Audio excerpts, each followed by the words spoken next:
semuanya.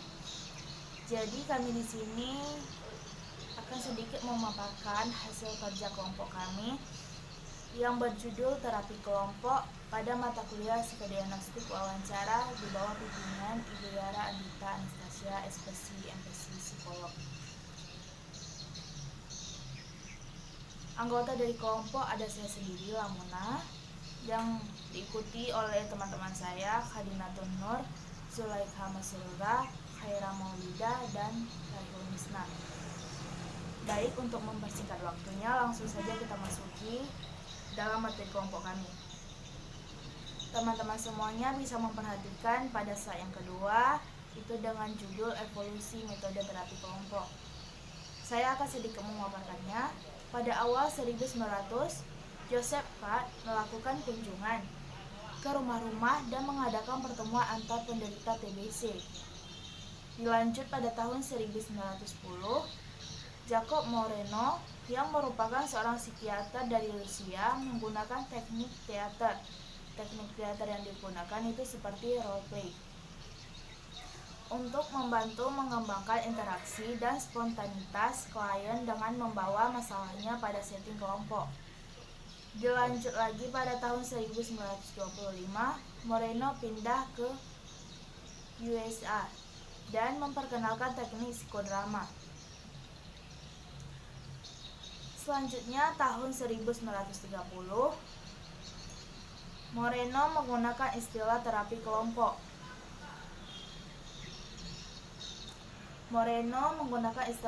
kelompok. Tahun 1931, Samuel Sampson yang merupakan seorang engineer melakukan terapi kelompok dan mendorong anggotanya dalam berinteraksi menyelesaikan konflik, impuls, dan pola perilaku. Pada tahun 1964, Sampson juga menerapkan teknik terapi kelompok dengan pendidikan progresif dan psikoanalisis untuk membantu anak-anak dan remaja yang mengalami gangguan. Selanjutnya ada pada slide yang ketiga, teman-teman bisa memperhatikannya ya. Di sini ada pengertian terapi kelompok. Jadi saya akan sedikit memaparkan tentang pengertian terapi kelompok yang pertama kali secara bahasa. Terapi kelompok adalah terapi yang dilakukan melalui sebuah kelompok, namun memiliki kegiatan yang terstruktur dan memberikan efek terapeutik bagi anggotanya. Yang kedua ada terapi kelompok adalah terapi psikologi yang dilakukan untuk memberikan stimulasi bagi klien dengan gangguan interpersonal. Dan yang terakhir, terapi kelompok juga merupakan suatu psikoterapi yang dilakukan sekelompok klien bersama-sama dengan jalan berdiskusi satu sama lain yang dipimpin atau diarahkan oleh seorang terapis atau petugas medis jiwa yang sudah terlatih. Selanjutnya ada pengertian terapi kelompok menurut para ahli. Yang pertama sekali ada menurut Prawitasari pada tahun 1989 dalam buku Tedker 2008.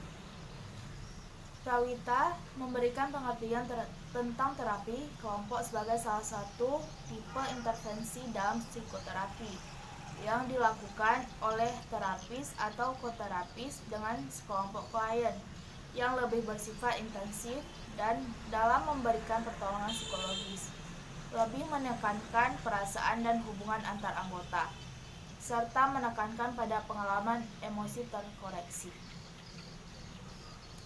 Selanjutnya ada menurut Stuart dan Sandern pada tahun 1991 dalam Tedker 2008. Terapi kelompok adalah suatu upaya untuk memfasilitasi psikoterapi terhadap sejumlah klien pada waktu yang sama untuk memantau dan meningkatkan hubungan interpersonal antar kelompok, antar anggota dengan memberikan kesempatan untuk berkomunikasi, saling menukar persepsi, dan menerima stimulus eksternal. Pengertian lain juga dikemukakan oleh Rawls pada tahun 1993 dalam Tedker 2008. Menurutnya, Terapi kelompok merupakan tipe dari tindakan yang meliputi kelompok dari pertemuan beberapa orang pada waktu yang direncanakan dengan kualifikasi terapis terhadap fokus pada kesadaran dan pengertian terhadap seseorang untuk memperbaiki hubungan interpersonal dan membuat perubahan perilaku.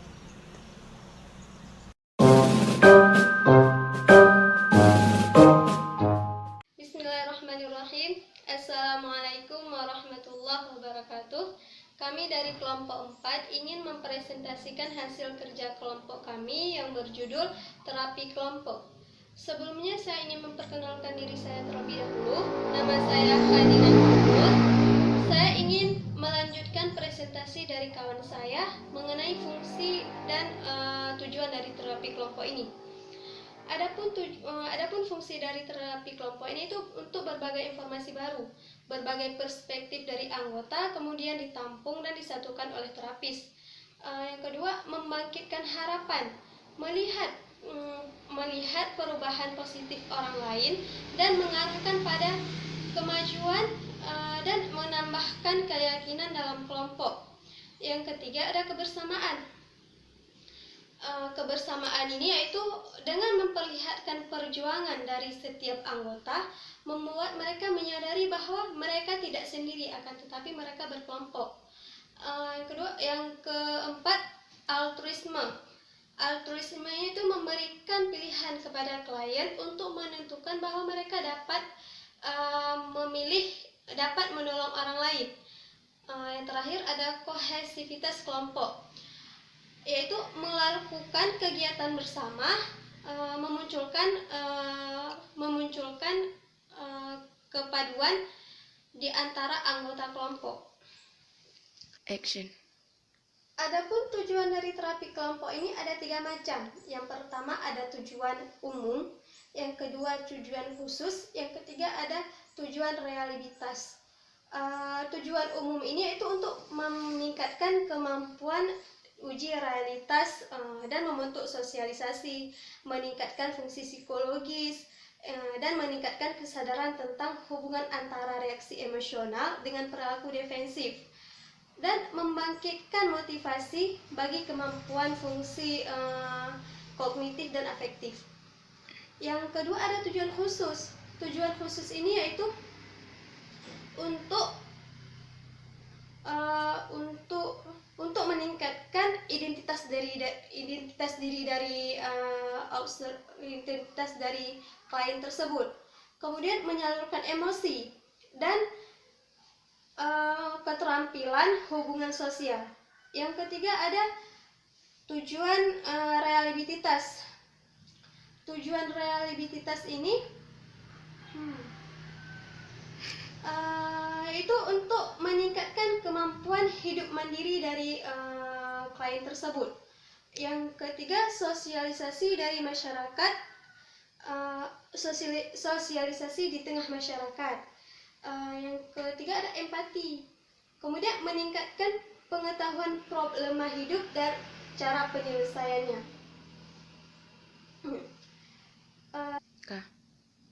Selanjutnya ada indikasi dan syarat terapi kelompok. Indikasinya ada 4 pembagian. Pembagian yang pertama ada klien psikotik seperti kecemasan, panik, depresi, tapi dalam kadar ringan. Yang kedua ada klien yang mengalami stres dalam kehidupan dia ataupun penyakit atau kematian.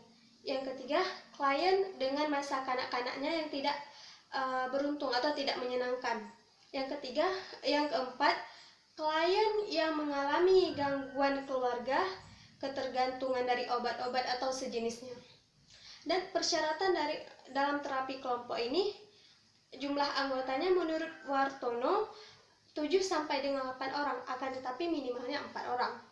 Kemudian menurut Kaplan beranggotakan 7-9 orang, akan tetapi umumnya dalam terapi kelompok ini tidak lebih dari 10 orang. Waktu yang digunakan dalam terapi kelompok ini sekitaran 90 sampai dengan 120 menit. Terima kasih Ana. Sekian.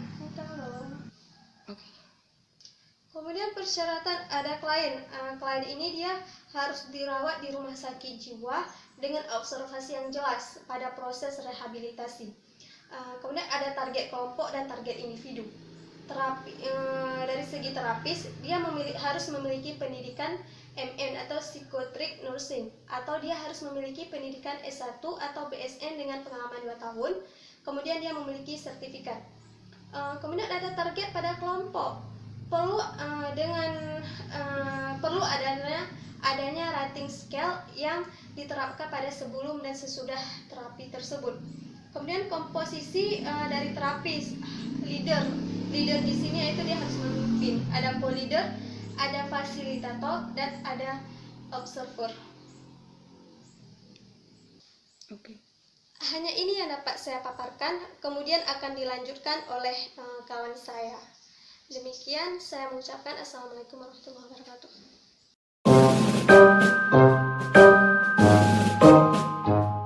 Bismillahirrahmanirrahim. Baik, di sini saya ingin Zulaika Masura. Saya ingin melanjutkan penjelasan dari yang teman saya jelaskan sebelumnya. Saya ingin menjelaskan mengenai bentuk-bentuk terapi kelompok. Yang pertama itu ialah interpersonal. Jadi di dalam kelompok itu seorang individu menceritakan mengenai masalah yang terjadi pada dirinya di masa lalunya. Untuk apa? Untuk memperoleh kesadaran emosional tentang trauma-trauma yang terjadi pada masa lalunya, pada masa dia kecil dulu. Kemudian selanjutnya yang kedua ialah transaksional, yang dimana di sini berfokus pada kemampuan dalam interaksi seseorang di dalam kelompoknya. Jadi di mana kelompok itu dapat memberikan perubahan pada stimulusnya, dapat mengubah pikiran-pikiran negatif yang ada pada dirinya yang dapat menjadikan itu masalah di dalam hidupnya. Kemudian selanjutnya itu ialah mengenai integral, bentuk integral. Jadi di dalam bentuk integral ini, terapi ini menekankan pada proses kelompok. Jadi di sini terletak pada masalah. Jadi setiap individu memiliki masalah-masalahnya masing-masing dan kelompok itu mencari solusi dari masalah-masalah yang terjadi. Kemudian selanjutnya yang keempat ialah psikodrama. Dalam bentuk terapi ini memberikan individu itu diberikan kesempatan untuk menceritakan secara spontan masalah yang terjadi di dalam dirinya. Dan juga psikodrama ini seperti role play. Jadinya seseorang itu dapat memperagakan masalah yang terjadi pada dirinya di dalam kelompok tersebut. Kemudian selanjutnya ialah terapi perilaku kelompok. Terdapat 3 jenis perilaku berkelompok. Yang pertama ialah systematic desensitization, yang mana terdiri dari klien yang memiliki masalah-masalah yang sama. Kemudian yang kedua ialah association training group, yang dimana anggota bermain peran dalam perilaku mengkomunikasikan apa yang diinginkan terhadap anggota lain, lalu memberikan komentar. Dan yang terakhir ialah memberikan kontrol terhadap perilaku klien. Selanjutnya yang keenam ialah T-group atau sensitivity training group. Jadi di dalam bentuk terapi ini, bagaimana cara mereka itu bergaul di dalam kelompok grup tersebut dan dapat meningkatkan kepekaan antar sesama di dalam kelompok tersebut. Tujuannya tadi untuk apa? Untuk meningkatkan kesadaran diri, kepekaan perasaan, pikiran, dan tujuan terhadap anggota kelompok lain. Kemudian yang ketujuh ialah kelompok pertemuan. Jadi di dalam terapi ini dilakukan untuk orang yang normal, yang mana para individu itu tidak berpikir sebagai klien. Meskipun mereka mengikuti terapi, tapi tujuannya itu untuk meningkatkan kewaspadaan terhadap diri mereka. Dan yang terakhir ialah kelompok pertemuan dasar. Jadi dalam bentuk terapi ini mengembangkan kembali training group tadi yang telah saya jelaskan sebelumnya, yang mana terdapat beberapa bentuk kelompok pertemuan. Yang pertama ialah memberikan kebebasan dalam ekspresi di dalam menceritakan masalah di dalam grup, kemudian saling mendengarkan, kemudian juga saling memberikan feedback, dan mendapatkan sebuah motivasi untuk berubah dari masalah-masalah yang terjadi. Dan yang terakhir, belajar untuk dapat memecahkan sebuah masalah dari pengalaman kelompok.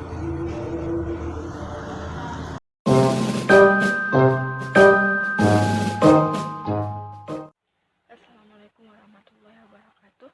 Sebelumnya perkenalkan, nama saya Khaira Maulidah. Di sini saya ingin melanjutkan presentasi daripada teman saya, yaitu terkait dengan proses pelaksanaan terapi kelompok. Jadi di sini ada 3 prosesnya. Yang pertama ada susunan formal. Kelompok terdiri dari 6 sampai 10 partisipan. 8 adalah jumlah yang optimal dari sebuah kelompok terapi. Pembahasan biasanya 1 sampai 2 jam dan jadwalnya seringkali diadakan pada malam hari. Dan kemungkinan pertemuannya diselenggarakan 1 sampai 2 kali dalam seminggu. Partisipan duduk dalam lingkaran terbuka sehingga anggota bebas memilih siapapun yang ia inginkan. Dan yang kedua ada komposisi kelompok.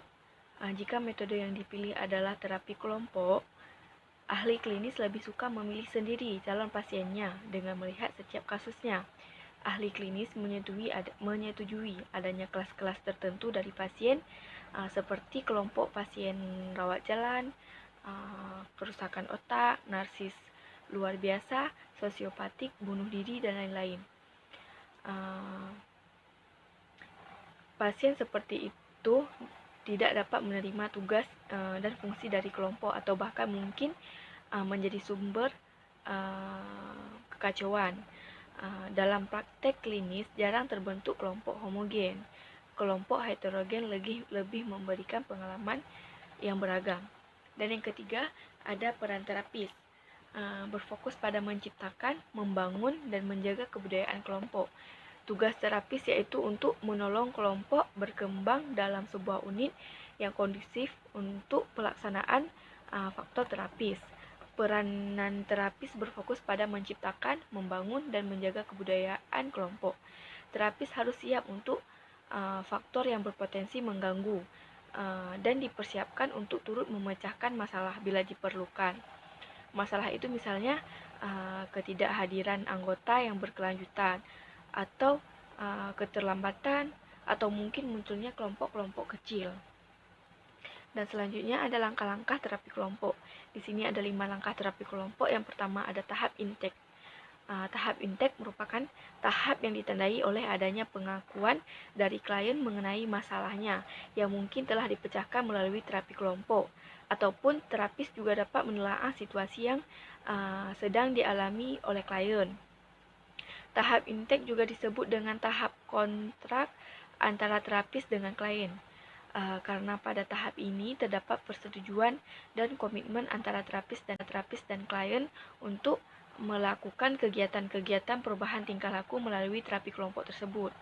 Dan yang kedua ada tahap asesmen dan perencanaan intervensi. Terapis dan para anggota terapi mengidentifikasi permasalahan, tujuan-tujuan kelompok, serta merancang rencana tindakan pemecahan masalah. Pada tahap ini juga dibahas tempat, ruang pelaksanaan terapi kelompok, frekuensi pertemuan, lama pertemuan, dan waktu yang dibutuhkan untuk melaksanakan terapi kelompok tersebut. Dan yang ketiga ada tahap penyeleksian anggota. Pada tahap penyeleksian anggota, tahap ini yaitu untuk membentuk suatu kelompok yang dilakukan terhadap orang-orang yang paling mungkin mendapat manfaat dari keterlibatannya dalam kelompok tersebut. Dalam pembentukan kelompok harus mempertimbangkan tipe permasalahan, persamaan tujuan, persamaan jenis kelamin untuk masalah-masalah tertentu, dan tingkat umurnya. Dan pada tahap yang keempat ada tahap pengembangan kelompok. Norma-norma, harapan-harapan, nilai-nilai, tujuan-tujuan kelompok akan muncul pada tahap ini, sehingga dapat mempengaruhi oleh aktivitas serta relasi yang berkembang dalam kelompok. Oleh karena itu, pada tahap ini, terapis memegang peranan penting untuk dapat membantu kelompok mencapai tujuannya. Tahap permulaan dalam langkah ini yaitu terapis perlu membicarakan apakah waktu yang telah ditentukan dan disepakati bersama itu tetap bisa dilaksanakan, lalu menyampaikan bagaimana komunikasi antara anggota yang satu dengan anggota yang lainnya, karena setiap anggota harus saling menghormati agar anggota yang satu sedang berbicara maka anggota yang lain dapat memperhatikan adanya keterbukaan antara anggota yang satu dengan anggota yang lain serta dengan terapis, lalu menyampaikan bagaimana komunikasi antara anggota kelompok dengan terapis, serta adanya kesepakatan untuk menjaga kerahasiaan dari terapis yang telah dilaksanakan tersebut. Selanjutnya pada tahap yang kelima atau pada tahap yang terakhir yaitu tahap evaluasi dan terminasi. Dalam rangka ini terapis perlu melihat sejauh mana keberhasilan terapi kelompok yang telah dijalankan melalui evaluasi. Berdasarkan hasil evaluasi, terminasi dilakukan berdasarkan pertimbangan alasan mengenai tujuan individu maupun kelompok tercapai, waktu yang telah ditetapkan berakhir, kelompok gagal mencapai tujuan-tujuannya, serta berkelanjutan kelompok dapat membahayakan satu atau lebih anggota kelompok yang lainnya. Jadi sekian penjelasan dari saya. Selanjutnya akan dilanjutkan oleh teman saya.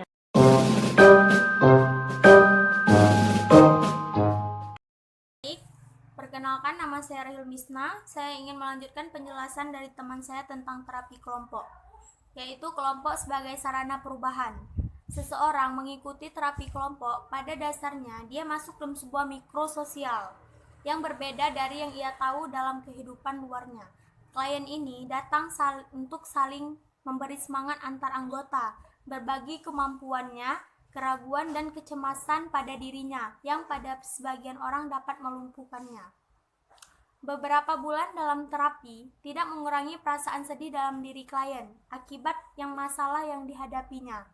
Klien dapat dengan cepat menutup rasa malu dengan sedikit ketakutan untuk ditertawakan, seperti dia menutupi perasaan lainnya.